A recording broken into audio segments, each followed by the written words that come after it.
ओव्हीज kitchen या recipe चॅनलमध्ये तुमचे स्वागत आहे. तर आज आपण अगदी झटपट अशी दोडक्याची भाजी पाहणार आहोत. अगदी कमी साहित्यामध्ये आणि झटपट होते ही भाजी.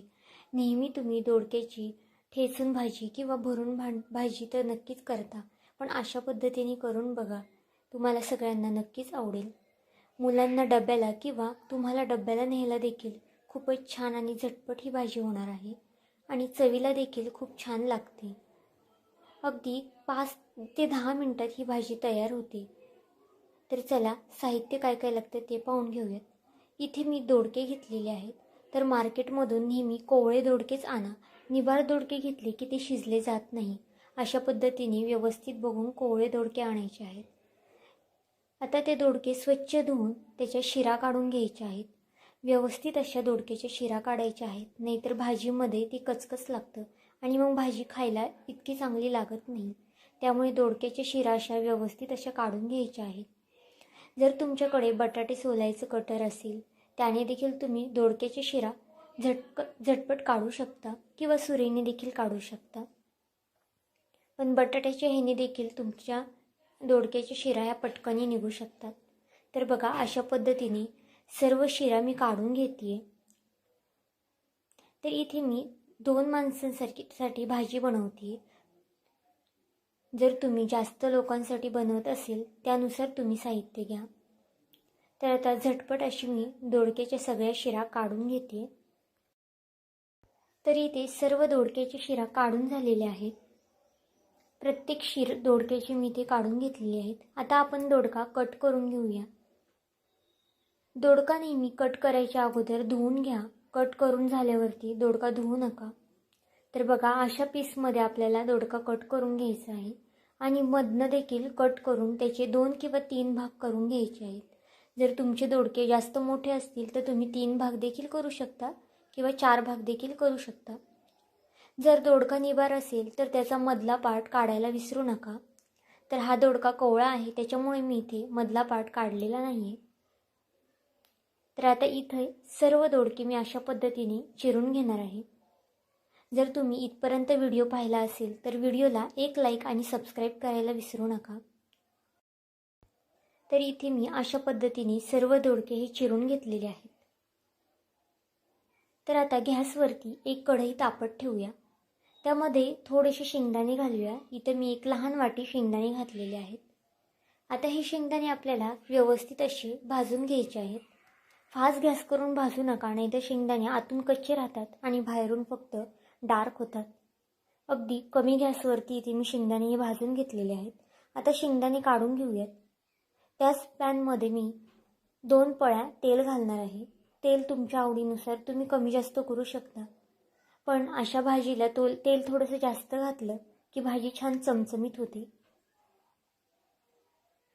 आता तेल घालून झालं की तेल तापून द्यायचं आहे व्यवस्थित.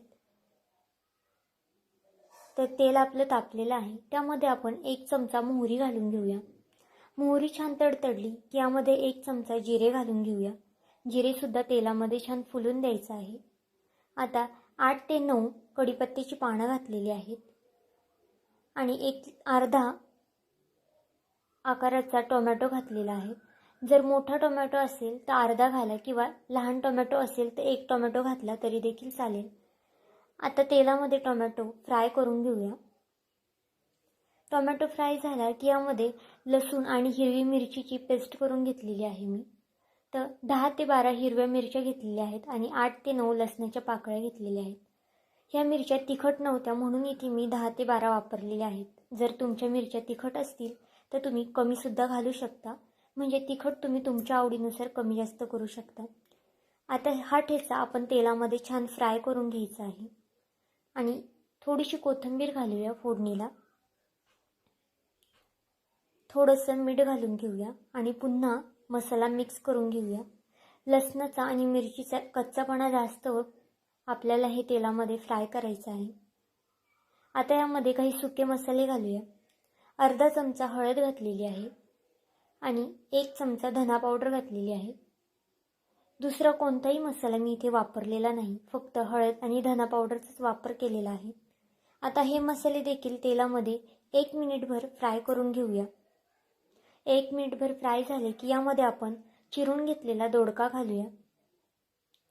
तर व्यवस्थित असं सर्व दोडका आपल्याला यामध्ये घालून घ्यायचा आहे. जर अजून पण तुम्ही सबस्क्राईब केलं नसेल तर सबस्क्राईब करून घ्या आणि लाईक देखील करून घ्या. तर आता ही भाजी आपण व्यवस्थित अशी मिक्स करूया. व्यवस्थित दोडका आपल्याला मिक्स करून घ्यायचा आहे. मसाला प्रत्येक दोडक्याला लागला पाहिजे. तर बघा इथे सर्व दोडका मिक्स करून झालेला आहे. आता यावरती 2 मिनिटं आपण झाकण ठेवूया. 2 मिनिटं झालेले आहेत. पुन्हा दोडका आपण मिक्स करून घेऊया. इथे पाण्याचा वापर करायचा नाही, आपल्याला फक्त वाफेवरती दोडका शिजून घ्यायचा आहे. तुम्ही जर भांड्याला खाली मसाला चिटकत असेल तर ताटावरती थोडंसं पाणी घालून शिजवलं तरी देखील चालेल. फक्त दोडक्यामध्ये आपल्याला पाणी टाकायचं नाही. तर आता अर्धा दोडका शिजून झाला की यामध्ये शेंगदाण्याचा कूट घालूया.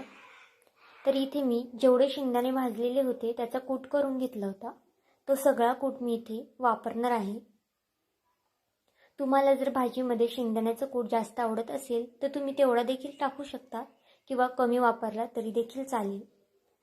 आता शेंगदाण्याचा कूट घालून झाला की भाजी आपण व्यवस्थित अशी मिक्स करून घेऊया आणि बारीक गॅसवरती भाजी शिजून द्यायची आहे. गॅस फास्ट करू नका, नाहीतर शेंगदाण्याचं कूट टाकल्यामुळे भाजी खाली करपू शकते. आता एक झाकण ठेवून मी 3 ते 4 मिनिटं ही भाजी शिजून देणार आहे. अगदी 4 ते 5 मिनिटातच भाजी शिजली जाते. जर निबार दोडका असेल तर शिजायला 8 ते 9 मिनिटं लागू शकतात. आता भाजी आपली शिजलेली आहे. पुन्हा भाजी आपण व्यवस्थित अशी मिक्स करून घेऊया. अशी भाजी तुम्ही एकदा नक्की ट्राय करून बघा. खूपच छान लागते. चपाती बरोबर किंवा भाकरी बरोबर खाल्ली तरी देखील खूप चविष्ट लागते ही भाजी. तर इथे मी पुन्हा 1 मिनिटभर भाजी फक्त फ्राय करून घेतलेली आहे आणि थोडीशी वरून आता कोथिंबीर घालूया. तर आजची रेसिपी तुम्हाला कशी वाटली मला हे कमेंट करून नक्की सांगा आणि चॅनलवरती कोणी नवीन असेल तर सबस्क्राईब करायला विसरू नका. भेटूया आपण पुन्हा एका नवीन रेसिपीसोबत.